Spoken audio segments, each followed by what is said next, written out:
up, everybody? What's up, everybody? Let's talk about it. It's April Dawn. What up, everybody? It's April Dawn. What up, everybody? It's April Dawn. Let's talk about it. What up, everybody? It's April Dawn. Let's talk about it. This is Greenleaf, Season 5, Episode 7. Y'all, I already cried. I cried before I put this makeup on to do this video, okay? So I done got my cry on already. We knew it was coming. Rox told us it was coming. So we all knew it was gonna come, and after he got up there and did that speech, it wasn't nothing left for him to do but lay down and go on to glory, baby. But let's go ahead and get into it. So we start off with Grace picking up Darius from the police station. Apparently, police arrested him. They said he resisted arrest. They said he was on PCP or something like that. And, you know, all of this crazy stuff. And so he's getting out of jail, and he says he's about to go meet the family because he never got a chance to talk to that family that said they would come forward, right? So he still wants to go speak to the family. And he tells Grace that he's going to pay her back for bailing him out. And she's like, boy, you ain't got no job because you were still on this story. Like, go ahead and do what you need to do. She has to go meet with Aaron anyway because she has to go meet about an injunction that they're trying to file on the church. Apparently, this injunction depends on whether Carissa and Jacob knew that when they sold their land to Edenvale Lending that it was a part of Hope and Harmony. Basically, they're at the place and they're doing the injunction. So Zora and Jacob. So Zora comes in there and she talks to Jacob. She still wants to go to New York. She has not canceled her ticket. And he's telling her, girl, cancel your ticket, okay? You're not going today. Like, let us figure it out. Your mama just left yesterday. Like, let's get it together.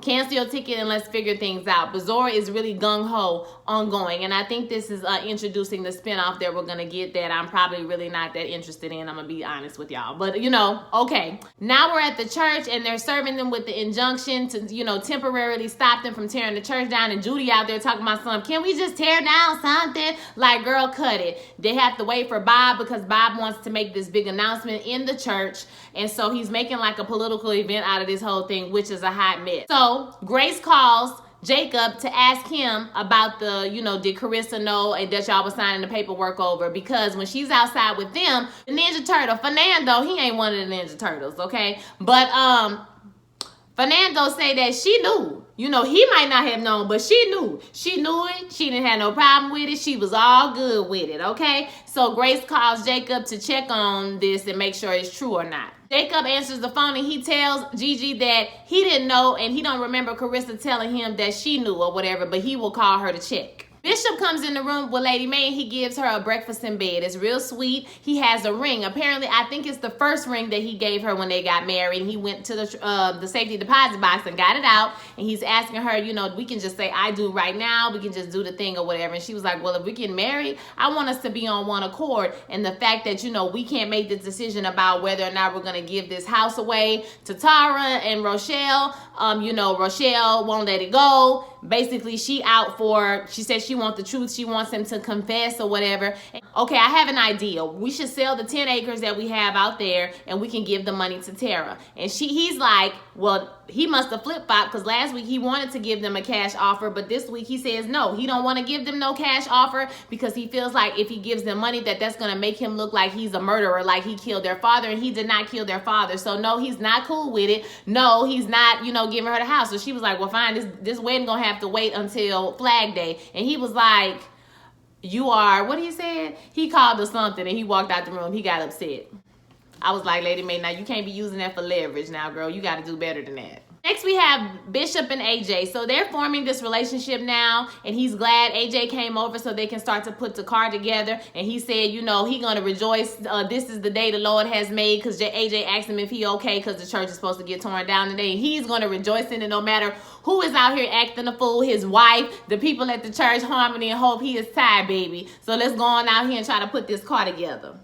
And if you noticed, James kind of forgot when he said, you're here to do the car, right? We're here to put together the car. I'm going to meet you outside in 30 minutes. So while that's going on, Lady Mae is talking to Tara about the mansion, right? So basically she's saying, I talked to Rochelle last night and, you know, basically she said she wants the truth. She's not going to let this go until she gets what she feels is right. And so she's saying we want peace, But, you know, she wants him low. She wants him to be, you know, laid out there, honey, for the whole world to see everything he did. And so she says, I'm trying to meet you halfway, but we are not in this together because my daddy is the one that got burnt up in that church. Okay, my daddy. So we not in this together, but I'm trying to meet you at halfway. And Lady Mae is like, well, I guess this will never end then. That's how I feel. I was like, uh-oh. You see Noah and Grace, and Noah tells Grace that he found the caretaker from Miss Davis's property. So they go over to see the caretaker, and he says that they were arguing. Miss James and Daryl James used to argue all times of the day and night. He said he wondered why or how this boy could get away with even saying the kind of stuff that and treating her the way that he treated her. He even said that he used to beat her. He used to hit on her, and he used to go over there sometimes when they used to get rough and knock on the door and say if she would be like, she's okay. And, you know, he said I would just kind of hang around so that he wouldn't hit her. And they were like, okay, well, were they lovers? And he says, no, they were not lovers. But at first it comes off as like, because he's black, you know, and Gigi even says, is that because he's black? Do you not think they could be lovers? And he was like, no, they weren't lovers. And she says, well, do you know the connection between them? He's like, well, yeah, I know the connection, and I guess it's okay to just go ahead and say it now. So basically, Daryl James was Miss Davis's son, like we thought last week. So we was right about that part. We just don't know who the pappy is. That's what I want to know. Who is the pappy? Okay, I don't need to know. So like I said, Charity tells everybody that Bob is supposed to be making some announcement to the whole congregation. And she's very upset about this. And Charity gets up to leave. She says, if we're about to lose our house, I'm going to do everything I can to fight for the church. So Charity gets up and leaves out of the building.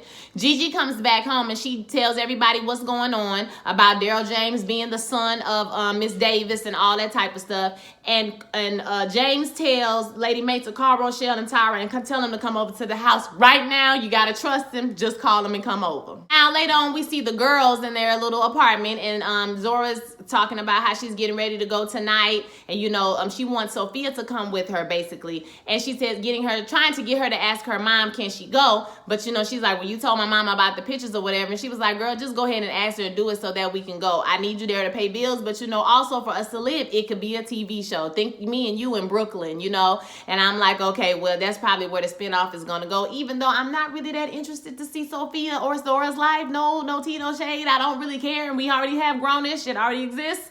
So I don't want to see their life.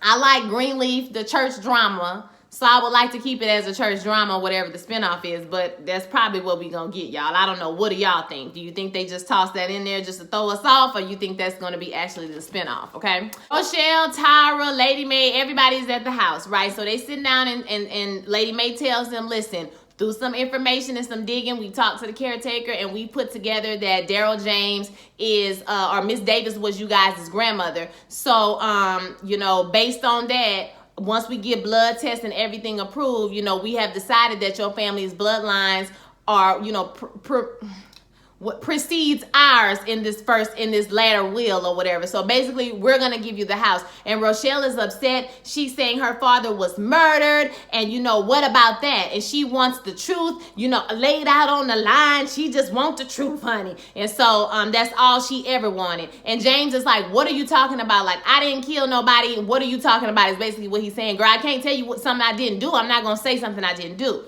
And so then we find out Jacob comes in and says, Charity emailed the whole church, child. Okay, and she telling them to show up right now. They need to have a talk if they want to know the truth about Bob and Hope and Harmony. And like 100 people are already there. So James says, come with me. We're going to tell you what happened. I'm going to tell you the truth. You're going to get every bit of it. And so they go up to the church. Darius and Grace meet up, and he tells her that he did get a chance to talk to the family.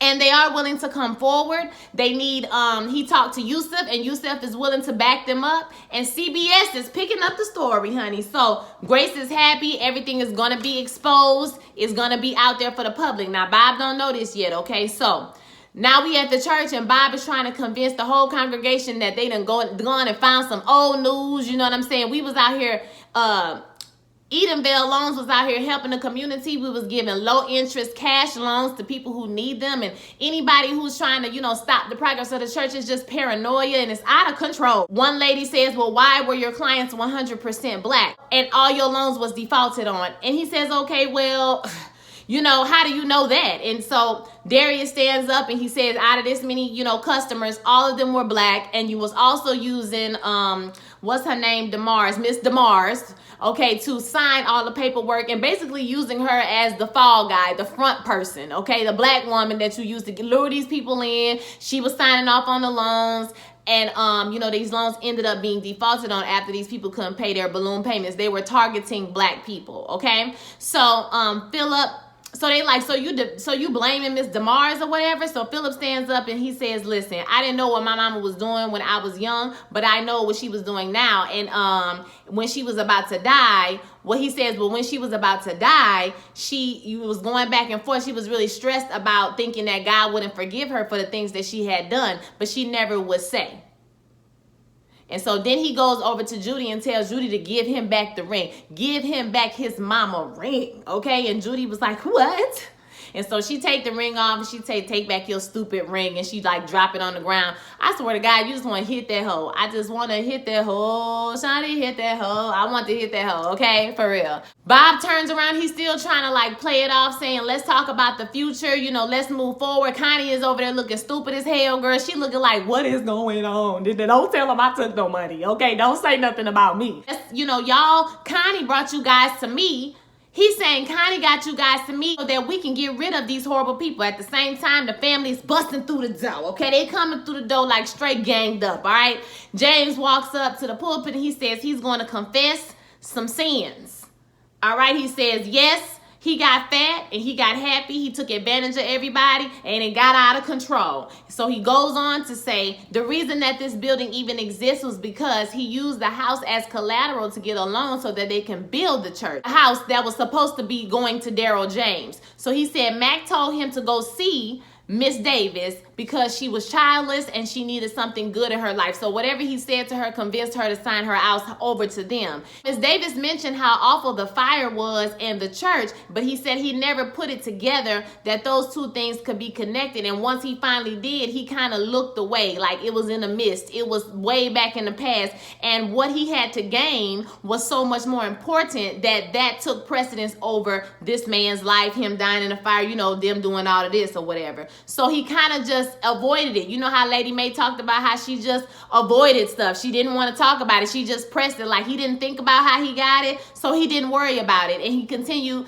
to, you know, try to show you guys. He went into it with good intentions to try to show you guys, but he said he became a succubus. It became, you know, a demon of wealth and power, and he lost his way. And he said, he paid the price. They paid the price. His family paid the price. Apologizes for letting them be dragged by a monster to these people that's up here now. All he wanted to do was show them what the possibilities of God were, and he ended up showing them what's inevitable to happen without him. So the people start jumping up and say, you showed us more than that, you know, and they clapping and they like, you know, basically he's reconciling with his church, right? And so Bob gets up to leave, you know, he go over to get Judy and he gets up to leave. And James tells him your days are numbered. So I don't know what that means. That's the foreshadowing for Bob too. And probably for Bishop as well, right? And then Charity just busts out singing Amazing Grace, which ironically is a very racist song. Like once you know, a racist wrote the song, a rabid racist wrote the song. Y'all look that up. But yeah, she sings Amazing Grace like at the perfect moment, okay?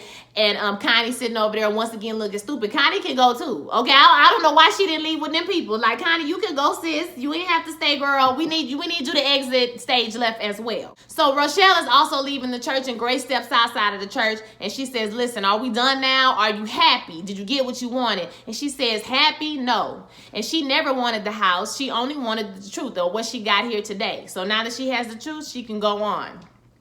And she tells her, thank you for AJ. I know you was trying to, you know, shake me up or whatever, but, you know, basically you ended up giving me a blessing. But she says that I just did that to show you that you're not better than nobody else. You're not better than anyone. And she says, well, lesson learned. You know, I got that, but it also ended up being a blessing. And she said, well, you know, God can use anybody, you know, to bless you, even a low down sinner like me. And now she took her stage exit. And LaToya Luckett, I got to give you, baby, you did this role. If you ain't never did nothing in your life, sis, You did this role. It was good. It was exciting. You played that part like literally perfectly, girl. We hated to love you. Love to hate you. We love to hate you on this show. You did a great job.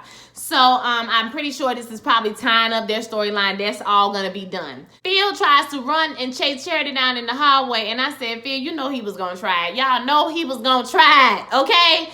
He says that he just wanted to know if he could talk to her. And she was like, talk to me about what? He was like, just talk to you, later. He said she was right.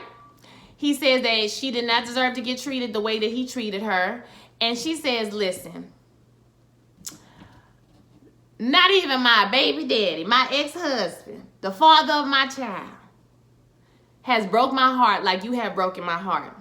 I will never trust you with my heart again. And she tells him, I think you're a good person. Like, you have some good in you. What you did in there was great. But, me and you, never again, never. I was like, she walked away and smiled. I said, you better step into your cunt, ma'am.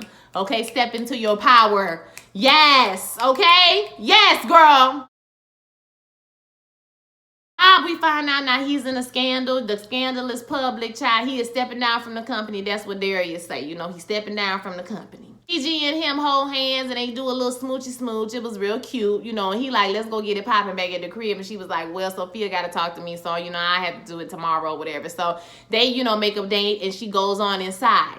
Now, Zora is packing up her stuff. You know what I'm saying? She just packing, honey, like she finna go somewhere. And Sophia tells on herself. So she goes to the room and she's like, first, I just want to say I'm sorry. I should have never sent those pictures to Dante. I was wrong. I shouldn't have did that. And her mom is like, what pictures?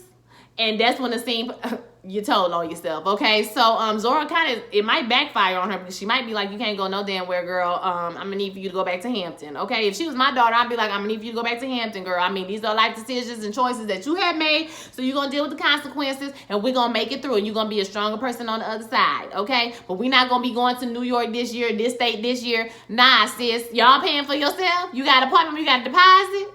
I might be able to help you with a deposit. That's all I got, okay? I don't know what to tell you.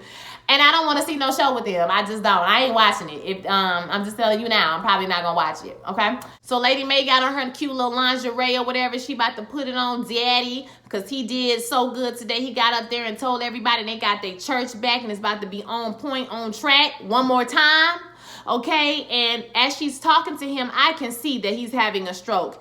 As she's speaking to him, right? She don't realize it till after a minute or so, and she starts to call 911, and then he asks her for a pen, and he writes I do on there, like I do, like we're married, I love you. And y'all, when I didn't start crying till he started laying back, bitch. When he started laying back, I was like, is it the end? I said, no.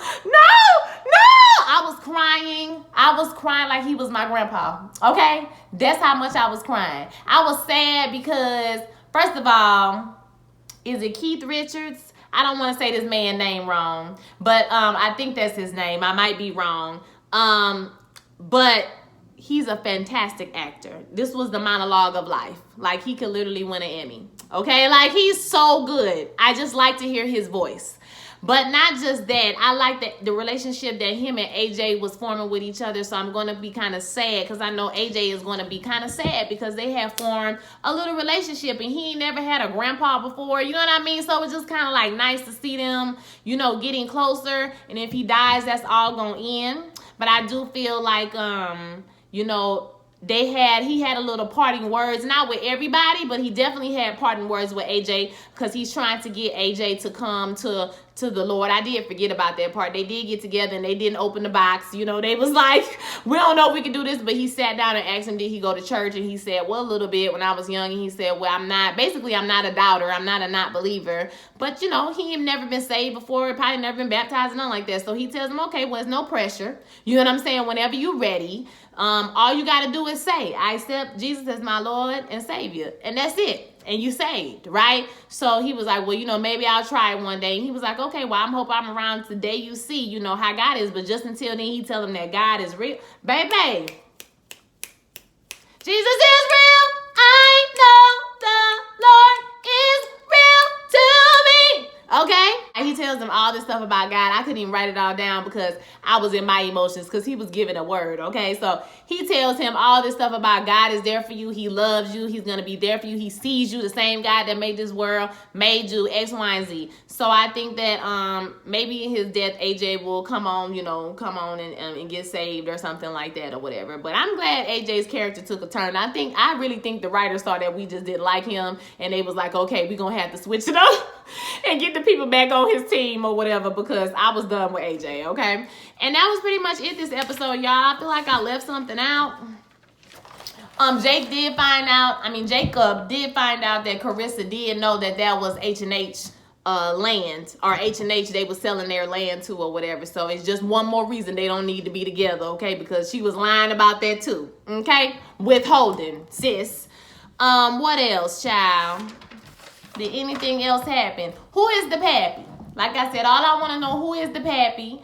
Daryl James, and I think that's going to be on the next episode. Matt got something to do with this fire. I already know it, and I need to know who is Daryl James' daddy. That's what I need to know, okay? So I want to hear what you guys thought about this episode. Don't forget to like, comment, and subscribe, and I will holler at you next week for the series finale of Greenleaf. I can't believe it, y'all. It's the series finale. But the series finales of Greenleaf is next week. I holler at y'all.